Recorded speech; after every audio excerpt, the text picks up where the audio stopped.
ঠাকুরগাঁয়ে Phensedyl সহ সেলিম রেজা নামে তালিকাভুক্ত এক জুলাই যোদ্ধাকে আটক করেছে সেনাবাহিনী।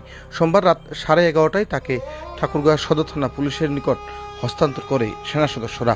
এর আগে রাতে অভিযান চালিয়ে সদর উপজেলার জামালপুর ইউনিয়নের মহেশপুর শিবগঞ্জ এলাকা থেকে তাকে আটক করা হয়।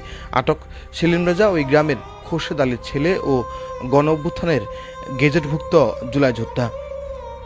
ঠাকুরগাঁও সদর থানার ওসি সারেওয়ার আলম খান বিষয়টি নিশ্চিত করেছেন। তিনি জানান, রাতে গোপন সংবাদের ভিত্তিতে সদর উপজেলার শিবগঞ্জে অভিযান চালায় যৌথ বাহিনী। এ সময় ফেন্সিডিল সহ সেলিম রেজাকে আটক করে সেনা সদস্যরা।